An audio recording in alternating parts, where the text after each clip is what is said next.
Throughout history, people were always interested in the afterlife and what happens after the death of our physical body. But what if there is no such thing as death, as our spirit inhabits a body for a lifetime, then returns to its natural state in the spirit realm? What if there is a way to contact the dead and find out more about the difficulties lying ahead, the fortune or Prince Charming waiting for you just around the corner? During the 19th century, many people turned to a religious movement known as spiritualism for evidence of an afterlife. Believing that the dead could help the living, spiritualists tried to contact spirits through mediums, people who directly received messages from spirits. As the time went by, many tried to bypass mediums by attempting to communicate with spirit themselves. Talking boards, also called Ouija boards, became a common item in spiritual circles and households. The principle for using these boards was to touch sliding or pivoting pointers, which talk to the spirit by pointing to letters, numbers, or symbols printed on the surface. Ouija boards are very popular up to this day. The internet is full of other ways to contact the spirit of the dead, which include carrying out spiritualistic seances, using pentagrams, or engaging in mystic rituals.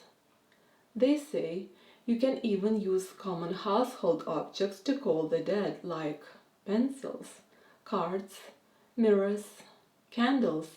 The list is endless, just like the creative mind. But what if I tell you that these attempts are like playing the Russian roulette, and what is at stake here is your peace of mind or even sanity? What if it is the same as giving the car keys to a 5-year-old and expecting them to start driving? So, how does it work? What is the esoteric truth behind it all? Let's start by exploring the astral plane, a dimension beyond the physical world in which the astral body, or so-called spirit, operates. All in all, there are 7 planes of existence. But for the purpose of this video, we will only explore the higher astral planes and the lower astral planes. Higher astral plane is so-called home to spirits like ascended masters, guardian angels, and our spirit guides. These entities are interested in our soul evolution and assist us through our physical existence. Many of them are assigned to us as a form of our soul contract before we are even born. The lowest and densest region of the astral plane is a place for less evolved or lost souls. In their physical existence, they chose to commit suicide, died from accidental death, or from overdosing on alcohol or drugs. Very often, the ejected astral body is not sure it is dead and is therefore shocked and dazed. The spirits stuck on lower astral planes often have an unfinished business in the physical world. These restless souls are on a mission to pass a certain message to the living and therefore are more susceptible to respond. At times, grieving relatives hold the spirit back. It will be forced to stay around in the lower planes, near the places and people it was connected to. So how does this relate to contacting the spirit of the dead? Let's dive deeper.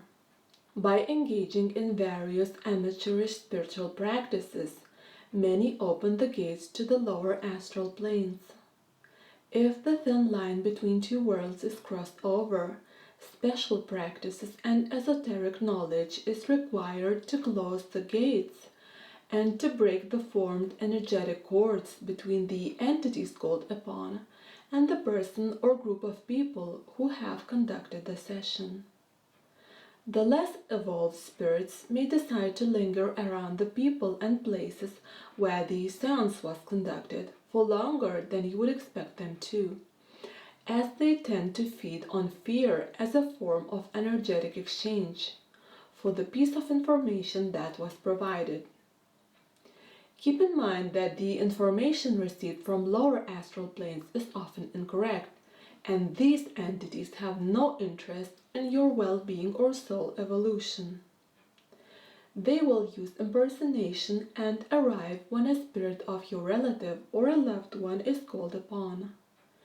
These lost souls are eager to pass a message about their condition or unfinished business by resorting to the least ethical practices and playing mischief after spiritualistic seances. We hear so many stories about poltergeist activities, things moving around in the house, socks flying in the air, temperatures suddenly dropping in the room, lights switching on and off out of a sudden, and other devilish incidents. Part of these stories come from not so lucky real-life experiences. Quick fixes rarely work in real life and spirituality. However, curiosity is a part of being human, as well as a desire for a deeper connection and guidance from the divine and its mysterious inhabitants of the unseen world. If you really wish to contact the spirit, let the spiritual medium do their job. They have the right tools and knowledge in place to enter the unknown. There is another organic way to receive guidance from spirit. Watch my video 5 signs your spirit guides are trying to connect with you. If you still think you are capable of contacting the spirit yourself, well, then using your free will, enter with peace and leave with peace.